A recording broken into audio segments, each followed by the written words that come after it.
चंडीगढ़ में सेक्टर 53 और 54 में फर्नीचर मार्केट है और ये फर्नीचर मार्केट यहाँ की पहचान भी है। हालांकि इस समय ये फर्नीचर मार्केट दूसरे कारणों से चर्चा में है। चंडीगढ़ प्रशासन इसको तोड़ने जा रहा है और उनका कहना है कि ये जो जमीन है वो प्रशासन की है। 2002 में इसका अधिग्रहण किया गया था और तब से यहाँ पे ये कारोबारी अवैध तरीके से रह रहे हैं। हालांकि कारोबारियों की दलील अलग है। उनका कहना है कि वो यहाँ 1986 से रहते आ रहे हैं, जिस समय ये जमीन कुछ निजी लोगों के हाथों में थी और वो यहाँ पे किराएदार थे। और प्रशासन ने जब 2002 में ये जमीन खाली कराई तो उस समय बतौर किराएदार इन लोगों से भी संपर्क करना चाहिए था, जो कि नहीं किया गया। पिछले 23-24 सालों से ये विवाद चल रहा है और अब ये ऐलान किया गया है कि रविवार को इसको तोड़ दिया जाएगा, 20 जुलाई को तोड़ा जाएगा। इसको लेकर यहाँ पे तमाम कारोबारी परेशान भी है। हम उनसे बात करेंगे कि एक्चुअल स्थिति क्या है। मामला कोर्ट में भी जाने की सूचना आ रही है, हम उन्हीं से पूछते हैं। सर, आपका नाम क्या है? संजय भंडारी। संजय जी, क्या है मामला, इसके बारे में विस्तार से थोड़ा बताइए। सर, वो दुकानदारों की प्रॉब्लम के बारे में जो आप आए हैं उसके पूछने धन्यवाद। हमारे पास ये 1986 से हम यहाँ बैठे हैं। करीब 116 दुकानदार हैं। हजारों फैमिलीज हमारे साथ काम और इनडायरेक्ट वे से या डायरेक्ट वे से कर रही है, जिनकी रोजी रोटी यहाँ पे चल रही है। अब 2002 में गवर्नमेंट ने ये जगह एक्वायर करके हमारे लैंडलॉर्ड्स को पेमेंट दे दी। हमें नहीं बताया, ना हमें इसके बारे में पता। हमें हमारे लैंडलॉर्ड ने बताया जब 2004-2005 में 2 साल बाद हमारे जिम्मेदार ने कहा कि मेरा किराया बंद है जी, मेरी पेमेंट मिल गई। जब उनको सारा मुआवजा मिल गया, सब कुछ मिल गया, उसके बाद धीरे धीरे कभी इन्होंने सर्वे कराई। इनके पास सर्वे हैं, वो सर्वे का रिकॉर्ड ये नहीं दिखा रहे हाई कोर्ट में। हमारी हाई कोर्ट में अब पिटीशन डल गई है, कल भी हमारी बहस थी, आज भी है, अब ट्यूसडे भी हमारी डेट है। उस बीच में स्टैंडिंग काउंसिल जो गवर्नमेंट के हैं वो कहते हैं हमने 20 तारीख को ड्राइव करनी है। अब आप ये देखिए, एक तो केस हमारा कोर्ट में पेंडिंग है, दूसरा हम अपना पॉइंट वहां पे डिस्क्राइब कर रहे हैं कि हमारे को क्या दिक्कत आ रही है। अब तीसरा ये मेंटली टॉर्चर हो गया कि दुकानें आपके सामने, ये माल कहाँ जाएगा भाई। आप लोग की एक डिमांड और सुनने में आ रही है कि आपका कहना है कि अगर आप हमें यहाँ से हटा रहे हो तो 56 में जो बल्क मार्केट बन रहा है वहां पे आपको जगह अलॉट किया जाए और शायद आप डीसी रेट पे उनको देने को तैयार भी हो पैसे। बिल्कुल, ये मीटिंग हमारी गवर्नर साहब से 23 जनवरी 2025 को हुई थी। उन्होंने श्योर किया था कि मैं डीसी को कहता हूँ कि आप लोगों के बारे में सोचे, तो यह आश्वस्त किया। तो वर्ड ऑफ माउथ थे, तो डीसी साहब के मीटिंग हमारी 30 तारीख को यूटी गेस्ट हाउस में हुई थी। उन्होंने भी यही सारी बातें डिटेल मांगी, कितने साल से बैठे हो, कितने परिवार हैं, कितने दुकानदार हैं, सब उन्होंने पूछा क्या आपकी डिमांड है, कितना साइज आप लोगों की रिक्वायरमेंट है।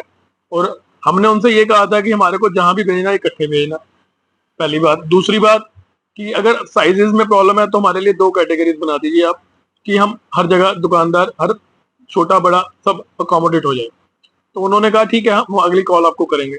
अगली कॉल 12 जुलाई को मुनियादी पे होगी। मतलब आपको कोई बुलावा नहीं आया, कोई बैठक कुछ नहीं हुई, जो आया सीधे ये आया कि अब ये गिराया जाएगा। कुछ और लोग भी है हमारे साथ, हम उनसे बात करने की। सर, आपका नाम क्या और कब से आपकी दुकान यहाँ पे है? मेरा नाम अशोक कुमार है और मैं मार्केट में पिछले 30-35 सालों से काम कर रहा हूँ। पिछले 2-3 दिनों में जो हलचल मची है उसकी वजह से क्या स्थिति बन रही है और आप उसको कैसे देख रहे हैं? परेशानी भी बहुत बड़ी होगी आप लोगों को। जो पिछले 4-5 दिनों से मुनियादी वगैरह का जो प्रशासन की तरफ से चल रहा है, इसकी वजह से हम सभी दुकानदार बहुत ज़्यादा मेंटली परेशान हैं कि एकदम से अब हम जाएं तो जाएं कहाँ। इतने परिवार हमारी मार्केट के साथ जुड़े हैं, एक एक दुकान पे इतना, मतलब हमारा स्टाफ है, लेबर है, जो भी है, कि इसका अब एकदम से होगा क्या। जो अब एकदम से इन्होंने संडे की जो ड्राइव रख दी है, इसके बाद तो बिल्कुल ही मतलब कि ये हो रहा है कि इस सामान को हम रखेंगे कहाँ। आप भी यहाँ पे हैं, कुछ जगह आप लोगों ने देखा है क्या स्थिति बन रही है? सर, हम तो गवर्नमेंट की जो उन्होंने आश्वासन दिया था, हम तो उस पे थे कि हाँ भी। आपका नाम क्या है? मेरा जसविंदर पाल सिंह। तो हम उस चीज के लिए आश्वासन पे थे कि हाँ भी ये हमें जगह देंगे, हम उस चीज पे लेंगे। बट एकदम ये 2-4 दिन पहले इन्होंने ये किया, हम इस चीज के लिए मेंटली प्रिपेयर ही नहीं थे कि क्या है ये, क्या हो क्या जाए एकदम। रविवार को अगर टीम आती है तो क्या आपके पास कुछ तैयारी है कि आप अपना सामान कहाँ ले जाओगे, कैसे करोगे? कोई तैयारी नहीं है जी। हमें तो यही टेंशन है कि सामान रखेगा, और आजकल वैसे ही बारिशों के दिन चल रहे हैं तो नेचर में तो पानी लगे वैसे ही खराब हो जाता है। और जब हमारी जनवरी में बात हुई थी डीसी साहब से, तो उसके बाद सीधा 12 जुलाई को आए, तो इसके 5-6 महीने उन्होंने क्या किया, और हमारे को बुलाते, हम मीटिंग करते, कुछ जवाब देते, तब हम आगे बात करते। और हमारा कोर्ट में केस भी पेंडिंग है, मंगलवार की डेट है, उससे पहले ये संडे की ड्राइव करना है। कुछ राजनीतिक लोगों से भी आपकी मुलाकात हुई है, भारतीय जनता पार्टी के कुछ वरिष्ठ नेताओं से भी आप लोगों ने वार्ता की है, उसका क्या रिजल्ट निकला? हम शुरू से ही बीजेपी पार्टी के साथ जुड़े हुए हैं और हम उनका शुक्रगुजार करते हैं कि वो हमारे हर सुख दुख में खड़े हैं।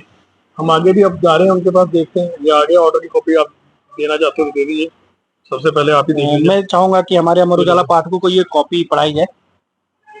ये देखिए एडजम्स लिखा हुआ उन्होंने, और हमारे से डॉक्यूमेंट मांगे हैं उन्होंने कोर्ट में सारे, वो हमने 22 जुलाई तक देने हैं।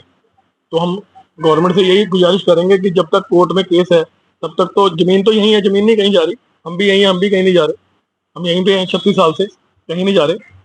तो फिलहाल जो मुझे समझ में आ रही है कि आप लोगों की दो मांग है, एक तो जब तक कोर्ट में मंगलवार को सुनवाई नहीं हो जाती कोई कार्रवाई न की जाए, और आपको यहाँ के सारे व्यापारियों के लिए कहीं बल्क में जमीन दी जाए जिससे कि आप अपना कारोबार हम फ्री में नहीं मांग रहे, हम ये नहीं कह रहे कि हमारे को आप फ्री में जगह दीजिए, जो भी आपका रेट बनता है डीसी रेट, हम वी आर रेडी टू पे दैट। पर ये है कि उसमें हमारा परिवार तो इकट्ठे चले जाएंगे, जो रोजगार उजड़ना है, जो 30 साल से चलते हैं यहाँ पे आ रहे हैं, वो तो बच जाएगा। और हम इंक्रोचर नहीं है, हम आपसे पहले भी कह रहे हैं, हमने कोर्ट में भी यही प्रूव कर रहे हैं कि we are not encroacher, we are not trespasser, we are a tenant है, लेसी है। उसके बाद आपने बाईपास करके आपने जमीन एक्वायर की, वो क्या यहाँ पे कितने कारोबारी, क्या सभी कारोबारी में जीएसटी नंबर वगैरह भी है आप लोगों के पास? 90 से 95% बंदों के पास जीएसटी नंबर है, इनकम टैक्स पे कर रहे हैं, जीएसटी पे कर रहे हैं, रिटर्ने जा रही हैं रेगुलर, बिजली के बिल लगे हुए हैं, पानी का कनेक्शन लगा हुआ है। और हम ये तो कह ही नहीं रहे कि हमें फ्री में दीजिए, हम तो कह ही नहीं रहे कि हाँ जी गवर्नमेंट के ऊपर बर्डन पड़ेगा कि हाँ जी हमारे को अकोमोडेट कर रहे हैं और उनकी जगह कहीं जा रही है। हम तो जगह किसी और को भी तो देनी है, किसी और को तो देनी है। क्या कुछ लोग ऐसे भी आ रहे हैं मार्केट में जिनको ये पता चल रहा होगा कि ये मार्केट खाली कराया जा रहा है, तो चक्कर सर वो तो अखबार में अब 20 जुलाई का रोला डला हुआ है, हम अभी कोर्ट से आपके सामने पहुंचे हैं 1 बजे। अब कस्टमर का तो विचार यही होता है, क्योंकि यहाँ तो पहले ही सस्ता सामान बिकता है, यहाँ तो पहले ही सस्ता सामान बिकता है। अब इस नोटिस के बाद अब देखते हैं क्या होता है।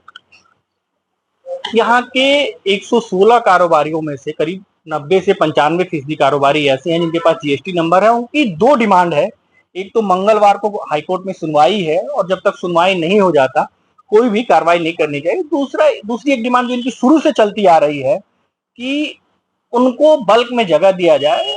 अगर वो जगह दी जाती है तो कारोबार के लिए बेहतर रहेगा, और ये मार्केट अगर तोड़ दिया जाता है तो करीब करीब ये 116 व्यापारी नहीं, इससे 8 से 10 हजार लोगों की पूरी चैन जुड़ी हुई है, पूरी सिस्टम जुड़ा हुआ है जो बेरोजगार हो सकते हैं।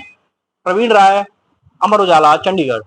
अगर आप ये वीडियो YouTube पर देख रहे हैं तो हमारे चैनल को सब्सक्राइब करें और बेल आइकन को दबाना ना भूलें। अगर आप Facebook पर ये वीडियो देख रहे हैं तो हमारे पेज को लाइक करें।